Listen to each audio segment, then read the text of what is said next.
na dead bat eh. Sana mapaandar ng ano, battery na to sa motor. Ito guys, try natin. Sana maandar. Yun. Buti napaandar pa. Pero hirap siya eh, no? Oh, buti na lang meron tayong battery ng motor na pang ano, pang ano natin. Pampay-start. Kasi 1 year na mahigit yung battery ko. Ito pa yung nabili ko sa Baguio. So, siguro pamalit na rin siya. Yan lang ginawa ko guys. Maliit yung battery.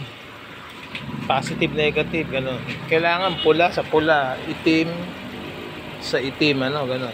Para sigurado tayo.